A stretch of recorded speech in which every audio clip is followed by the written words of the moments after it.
Hello बच्चों, welcome back with another video. तो आज हम करने वाले हैं आपका 14वां पाठ यानी चतुर्दशः पाठ। पाठ का नाम है माधवस्य प्रियम अंगम, माधव का प्रिय अंग। ठीक है। तो माधव जो है ये खाट पे जो लेटा हुआ है वो स्वप्न देख रहा है। ठीक है, सोते हुए स्वप्न देख रहा है। और स्वप्न में उसने क्या देखा? अपने ही शरीर के अलग अलग अंगों को देखा। तो अब जो अलग अलग अंगों को देखा वो आपस में वार्तालाप कर रहे थे। वो क्या बात कर रहे थे ये हम इस पाठ में पढ़ेंगे। माधव नाम कहा एक बालकः आसीत्। माधव नाम का एक बालक था। स्वप्ने स्वशरीरस्य अंगानि दृष्टवान। वह सपने में स्वयं के शरीर के अंगों को देखता है। तानि परस्परम चर्चा कुर्वन्ति। और वो आपस में चर्चा या वार्तालाप कर रहे थे। अब वो क्या वार्तालाप कर रहे थे आगे पढ़ते हैं। पादः वदति अहम श्रेष्ठः। पादः मतलब पैर बोलता है। अहम श्रेष्ठ, मैं श्रेष्ठ हूँ। मम कारणेन माधवः चलति, मेरी वजह से माधव चलता है। हस्तः अनुक्षणम वदति, हाथ तुरंत ही बोलता है अरे अरे। मम कारणेन माधवः लिखति गृह कार्यम करोति, मेरे कारण माधव लिखता है, गृह कार्य भी करता है। वस्तुनि आनयति च, और वस्तुएं भी लाता है। अतः अहम एव श्रेष्ठ है, इसलिए मैं श्रेष्ठ हूँ। माँ विना माधव किमपि दृष्टुम शक्नोति किम इति नयनम वदति। मेरे बिना माधव कुछ नहीं देख सकता, इसलिए मैं श्रेष्ठ हूँ। ऐसा कौन बोलता है? आँखें बोलती हैं। नयनम मतलब आँखें। कर्णः स्मितः कृत्वा कथयति, कान सब सुनकर बोलता है। माधवः यदा मार्गे गच्छति तदा पृष्ठतः यानानां ध्वनि यदि न शृणोति सावधानः च न भवति तर्हि दुर्घटना भवेत्। माधव यदि मार्ग में चलते समय वाहनों की आती हुई ध्वनि को मेरे द्वारा नहीं सुनेगा, सावधान नहीं होगा, तो दुर्घटना हो सकती है। माधवः मम कारणेन एव शिक्षकस्य उपदेशं श्रुत्वा ज्ञानं वर्धयन्ति। माधव मेरे कारण शिक्षकों के उपदेश को सुनता है और अपना ज्ञान बढ़ाता है। संगीतम श्रुत्वा आनंदम च अनुभवति, संगीत सुन के आनंद की अनुभूति करता है। ऐसा कौन बोलते हैं? उसके कान। ठीक है। झटिति मुखम सूचयति भव सर्वे शृण्वन्तु। माधवः मम कारणेन भोजनम करोति। झटिति यानी झट से, तुरंत। मुख सूचयति, मुख बोला, तुरंत मुख बोलता है। भव सर्वे शृण्वन्तु कि अरे सभी लोग सुनो। माधव मेरे कारण से भोजन करता है, यानी कि मुख से ही तो भोजन करता है, तो जो मुंह है वो बोलता है कि माधव भोजन मेरे द्वारा ही करता है। भाषणं करोति, शिक्षकस्य प्रश्नस्य उत्तरं वदति। भाषण करता है, शिक्षकों के प्रश्नों के उत्तर बोलता है। मम सहायेन उत्तरमपि भोजनम प्राप्नोति। मम सहायेन यानी मेरी सहायता के द्वारा, उदरमपि यानी पेट भी भोजन प्राप्त करता है। मेरी सहायता के द्वारा पेट भी भोजन प्राप्त करता है। भवन्तः सर्वे सबलः भवन्ति अतः अहम एव श्रेष्ठः। मेरी वजह से सभी लोग बलवान होते हैं, सबल होते हैं, इसलिए मैं भी श्रेष्ठ हूँ। ऐसा कौन बोलता है? मुख बोलता है।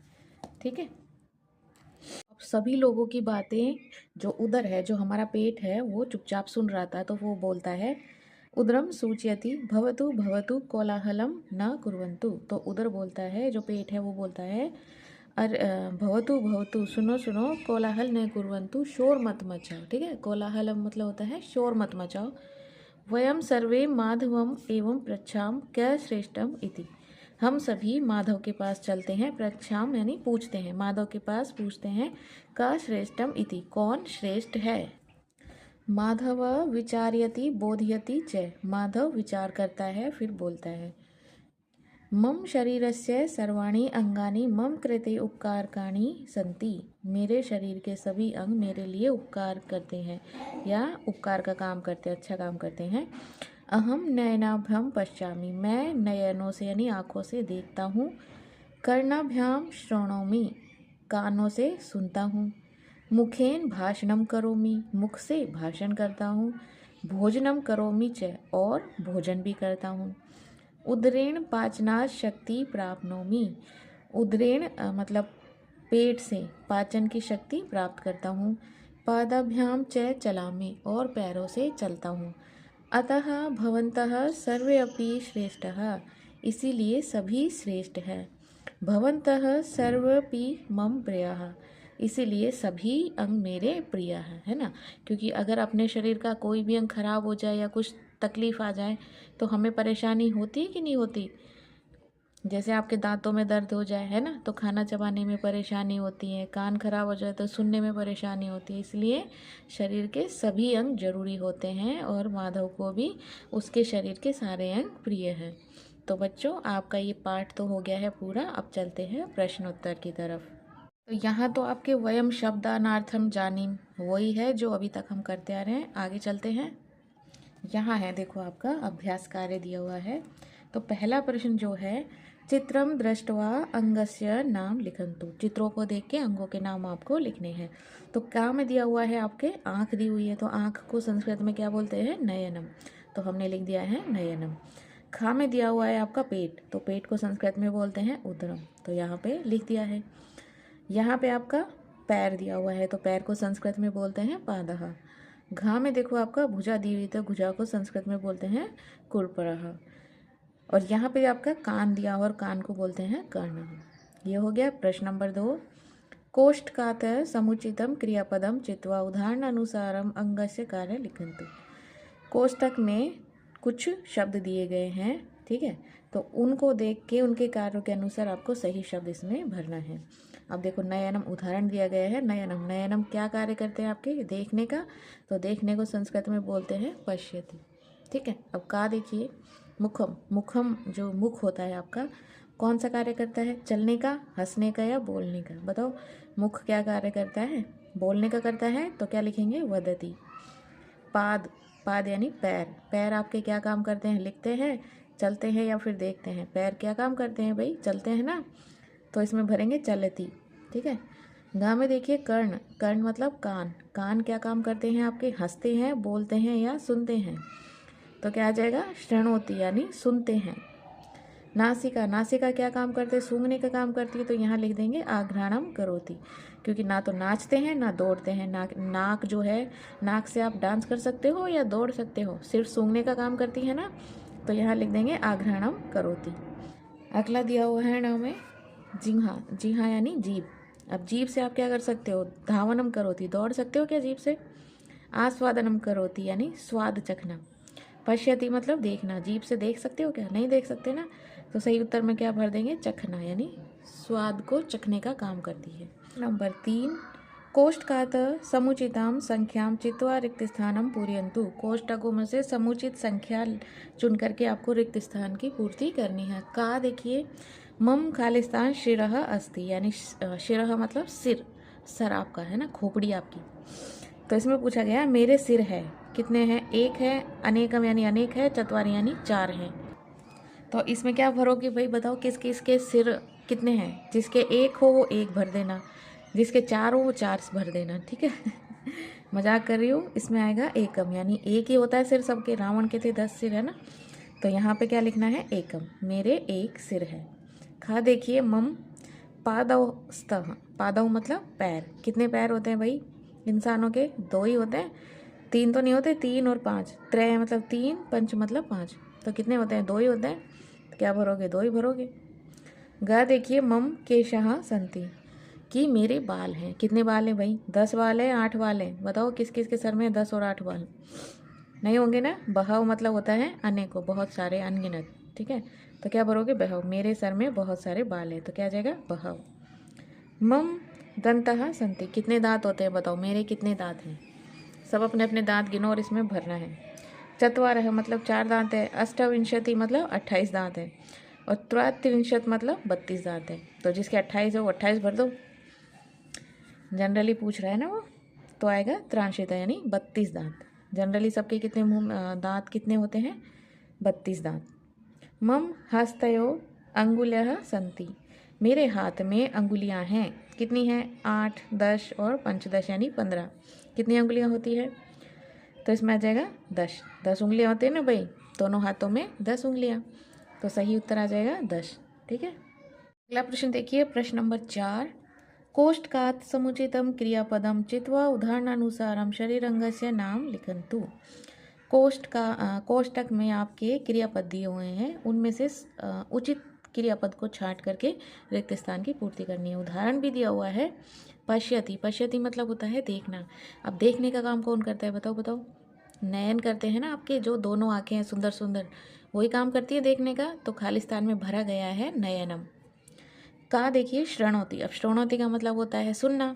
अब कोष्टक में आपको 3 ऑप्शन दिए गए हैं, गुल्फ, चिम्बुगम और कर्ण। तो सुनने का काम कौन करता है, भाई सीधी सी बात है, कर्ण करते हैं। अभी आपने बहुत बार पढ़ चुके हो। तो कानों को क्या कहते हैं, कर्ण। तो यहाँ क्या लिख देंगे हम, रिक्त स्थान में कर्ण।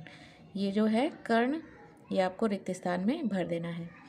धावती। धावती मतलब होता है दौड़ना। दौड़ने का काम कौन करता है, हमारे दोनों पैर, है ना। तो देखो कोष्टक में दिया हुआ है पाद द्वयम यानी दोनों पाद, हस्त द्वयम यानी दोनों हाथ, नयन द्वयम यानी दोनों आँखें। तो कौन करता है दौड़ने का काम, बताओ जल्दी। पाद द्वयम दोनों पैर, तो रिक्त स्थान में आएगा पाद द्वयम। नमति। नमति मतलब होता है नमस्कार। ठीक है, तो नमस्कार करने का काम कौन करता है, सिर, खुरपर या जंघा, यानी आपका सर, आपकी कोहनी या फिर आपकी जांघें। कौन करता है नमस्कार, सिर करता है। तो रिक्त स्थान में भी भर देंगे हम सिर, यानी कि हमारा सर। सूचयति। सूचयति मतलब होता है सूचना देना या फिर इशारा करना, है ना, किसी चीज़ की ओर इशारा करना। तो ये वाला काम कौन करता है भाई। अगर आपको किसी को इशारा करना है तो आप किससे करोगे, हाथों से, हाँ, अंगुलियों से करोगे ना इशारा। किसी चीज़ को डायरेक्शन दिखानी है तो आप किसका इस्तेमाल करोगे, अपनी उंगलियों का। नख यानी आपके नखूनों का, या फिर चरण है आपके चरणों का, किसका करोगे, अंगुलियों का करोगे ना। तो सही उत्तर आएगा हमारा अंगुली। लिखति। लिखने का काम ऑब्वियसली सीधी सी बात है, हस्त करेंगे, तो यहाँ भी आ जाएगा हमारा हस्त, यानी हमारे हाथ। प्रश्न नंबर 5। पट्टिकातः शब्दान् चित्वा यथा योग्यम गणेषु लिखन्तु। पट्टिका में से शब्दान चित्वा यानी शब्दों को चुनकर यथा योग्य जगह पर आपको लिखने हैं। अब देखो पट्टिका में ये जो पीली पट्टिका है, इस पे आपको कुछ शब्द दिए गए हैं, ये और नीचे कुछ चित्र बना के दिए गए हैं। तो इनसे संबंधित, चित्रों से संबंधित शब्दों को उनके नीचे लिखना है।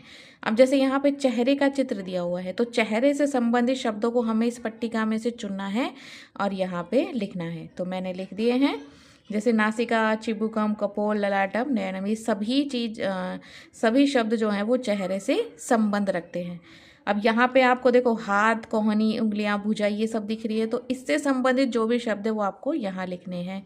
मणिबंध हो गया, कुरपर हो गया, हस्त, भुज, स्कंद, ठीक है, तो ये शब्द इससे संबंधित हैं। अब यहाँ पे जो आपको देखो पैर दिख रहा है, अंगुलियां, जंघा दिख रही हैं, तो इस सबसे संबंधित शब्द जो है हमने यहाँ पे लिख दिए हैं। ठीक है बच्चों, अगला प्रश्न देखिए, कोष्ठकात् समुचितं पदम चित्वा वाक्यानि रचयन्तु। कोष्टक में कुछ शब्द दिए गए हैं, ठीक है, उनको चुन करके आपको वाक्य की रचना करनी है। अब क्या देखिए, अहम गायनम करोमि। अब बताओ कोई गीत गाएगा तो किससे गाएगा, ऑब्वियसली मुंह से ही गाएगा ना। तो यहाँ 3 ऑप्शन है, पादिन मतलब पैर से, नासिका मतलब नाक से, और मुखेन मतलब मुंह से। तो गीत कहाँ से गाया जाएगा, मुख से ही ना। तो सही उत्तर में लिखेंगे हम मुखेन यानी मुख से। ख देखिए, अहम धावनम करोमि यानी कि दौड़ता हूँ। अब दौड़ेगा कहाँ से भाई, पैरों से दौड़ेगा, है ना। तो 3 ऑप्शन है, पादाभ्याम यानी पैरों से, ललाटेन यानी ललाट से, कुरपरेण यानी कोहनी से। तो कहाँ से दौड़ेगा, पैरों से ना। तो उचित उत्तर क्या होगा, पादाभ्याम यानी पैरों से। अहम आघ्राणम करोमि यानी आघ्राणम मतलब होता है सूंघने का काम। अब सूंघने का काम कहाँ से होता है भाई, नाक से ही होता है। नखे मतलब नाखून से, नासिकाया मतलब नाक से, चरणेन मतलब चरणों से। तो कहाँ से होता है सूंघने का काम, नासिकाया यानी नाक से। तो सही उत्तर हमारा हो जाएगा नासिकाया। अहम श्रवणम करोमि। श्रवणम मतलब होता है सुनने का काम। अब सुनने का काम कौन करता है, आपके शरीर का कौन सा अंग है जो सुनने का काम करता है, कान करते हैं। 3 ऑप्शन दिए गए हैं, कर्णाभ्याम यानी कानों से, नासिकाया मतलब नाक से, और अंगुष्ठे यानी अंगूठे से, है ना। तो कौन सा हो गया सही उत्तर हमारा, कर्णाभ्याम यानी कानों से।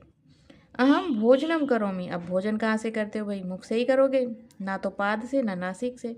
तो सही उत्तर हो जाएगा हमारा मुखेन। ठीक है, अगला प्रश्न देखिए बच्चों, पट्टिकातः समुचितं शरीरांगम चित्वा भगिनी कुत्र किम धरती इति सूचयन्तु। पट्टिका में आपको कुछ शरीर के अंगों के नाम दिए गए हैं, ठीक है। तो अब आपको क्या करना है, सही शब्द चुन के रिक्त स्थान की पूर्ति करनी है।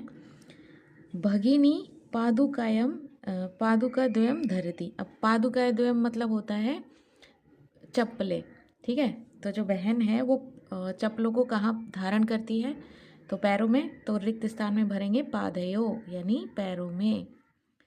भगिनी मुद्रिकाम धरती। मुद्रिका मतलब होता है अंगूठी। तो जो बहन है वो अंगूठी कहाँ धारण करती है, तो रिक्त स्थान में भरेंगे अंगुलियाँ यानी अंगुलियों में, ठीक है। भगिनी मालाम धरती। जो बहन है वो माला को कहाँ धारण करती है, तो जो माला है वो कहाँ पहनेगी, कंठ में पहनेगी। तो इस रिक्त स्थान भरेंगे कंठी। ये जो कंठी है उसे यहाँ भरना है। भगिनी उपनेत्रम धरती। उपनेत्र होते हैं चश्मे। तो जो बहन है वो चश्मे कहाँ धारण करती है, तो क्या आ जाएगा, नेत्रयो है ना। जो उपनेत्र है वो कहाँ आँखों में पहनती है, तो क्या आ जाएगा नेत्रयो। यहाँ भर देंगे नेत्रयो। भगिनी ओष्टरांग धरती। ओष्टरांग मतलब होता है लिपस्टिक। तो जो बहन है वो लिपस्टिक कहाँ धारण करती है या फिर लगाती है, तो क्या आ जाएगा होठों पे। तो संस्कृत में क्या लिखेंगे, ओष्ठयो यानी होठों पे, ठीक है। तो यहाँ आ जाएगा आपका ओष्ठयो। भगिनी कंगकानी धरती। जो कंगन है वो कहाँ धारण करती है, तो कहाँ धारण करेगी, तो इसमें आ जाएगा हाथों में। हाथ कहाँ है, ये रहा, हस्तयो। तो यहाँ क्या लिख देंगे, हस्तयो। भगिनी घटी यंत्रम धरती। जो घटी यंत्रम होता है घड़ी। तो जो बहन है वो घड़ी कहाँ पहनती है, वाम हस्ते यानी कि बाएं हाथ में। जो उल्टा होता है ना लेफ्ट हैंड, उसमें। भगिनी कुंडल द्वयम धरती। जो कुंडल होते हैं, जो कानों में पहनने की जो बालियाँ होती हैं, उनको कहाँ धारण करती है, तो कानों में ही पहनेगी। तो कहाँ है कान, कर्णयो। तो क्या आ जाएगा कर्णयो। भगिनी कुमकुमम धरती। कुमकुम जो लगाती है वो कहाँ लगाती है, ललाटे, ललाट पे। भगिनी कज्जलम धरती। जो बहन है वो काजल कहाँ लगाती है, नेत्रों में। तो कहाँ आ जाएगा, नयनो, ठीक है। तो नयनो, नेत्र मत भर देना, नेत्र पे चश्मे आएंगे, नयनों में काजल आएगा, ठीक है। तो इसमें आ जाएगा नयनो।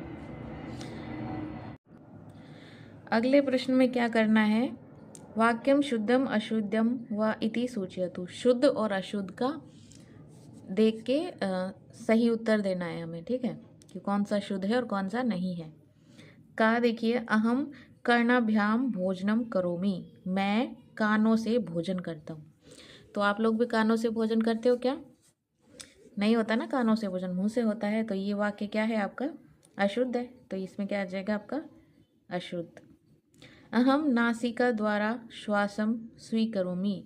मैं नाक के द्वारा सांस लेता हूँ। बिल्कुल सही बात है, नाक के द्वारा ही सांस लिया जाता है। तो ये क्या हो जाएगा हमारा शुद्धम। अहम अंगुष्ठे गणनाम करोमि। मैं अंगुलियों की सहायता से गणना करता हूँ। तो बिल्कुल सही है, अंगुलियों से गणना की जाती है। अहम नैनाभ्याम श्रवणम करोमि। मैं आँखों से सुनता हूँ। आँखों से कोई नहीं सुनता है, तो ये क्या हो जाएगा हमारा अशुद्ध। अहम हस्तेन कार्यम करोमि। मैं हाथों से कार्य करता हूँ। बिल्कुल सही है, हम भी हाथों से ही कार्य करते हैं। तो ये हो गया हमारा। अगले प्रश्न पे चलते हैं। आगे आता है आपका योग्य विस्तरः। शरीर अंगाना नामानी, यानी शरीर के अंगों के नाम आपको दिए गए हैं इसमें। तो यहाँ पे एक लड़के का चित्र बनाया हुआ है और उसमें इंगित किया हुआ है, देखो। अब केश है तो केशों को क्या बोलेंगे, केशः। तो ये इंगित किया हुआ है। भ्रू, भ्रू किसको बोलते हैं, देखो आई ब्रोज को भ्रू बोलते हैं, है ना। ललाट को ललाटम। तो इस तरह से इंगित करके इनके नाम दिए गए हैं। तो इसमें तो बताने की कोई बात ही नहीं है, आप खुद लोग देख सकते हो ना। देखो सभी चीज़ों के नाम यहाँ पे दिए गए हैं। अगला देखिए, मधुराष्टकम पठन्तु स्मरन्तु च। यहाँ पे एक भजन दिया गया है, उसे आपको पढ़ना है और याद भी करना है और स्वर में गाना है। मधुराष्टकम। अब ये जो गीत है ना, ये मुझे बहुत पसंद है, तो आपको स्वर में गाना है, तो मेरे साथ गाइए। अधरम मधुरम वंदन मधुरम नयनम मधुरम हसितम मधुरम हृदयं मधुरं गमनं मधुरं मधुराधिपतेरखिलं मधुरं वचनं मधुरं चरितं मधुरं वसनं मधुरं वलितं मधुरं चलितं मधुरं भ्रमितमधुरं मधुराधिपतेरखिलं मधुरम। तो इस तरह से ना बच्चों आपको ये पूरा गीत गाना है, बहुत ही सुंदर है, ठीक है। अधरम मधुरम मतलब, अधर मतलब होठ है ना, उसके होठ मधुर है। वंदनम मधुरम, उसका चेहरा भी मधुर है। नयनम मधुरम यानी उसके नयन यानी आंखें भी मधुर है। हसीतम मधुरम, उसकी हंसी या फिर मुस्कान भी मधुर है। हृदयम मधुरम, हृदय मतलब हृदय, उसका हृदय भी मधुर है। गमनम मधुरम, उसकी चाल भी मधुर है। मधुराधिपति यानी मधुर, जो सुंदरता का जो राजा है, उसका सब कुछ सुंदर ही है, ठीक है। तो ये भगवान कृष्ण से संबंधित भजन है, एक है ना, तो इसको आप अच्छे से गा लेना। आगे चलते हैं। गतिविधि कार्यम। तो गतिविधि कार्य में क्या है? कक्षायां सर्वे छात्राः शिक्षकस्य मार्गदर्शनेन अस्य पाठस्य नाट्याभिनयं कुर्वन्तु। तो आप लोगों को क्या करना है? कक्षा में शिक्षकों की सहायता से इस पाठ को एक नाटक के रूप में करना है। परियोजना कार्यम।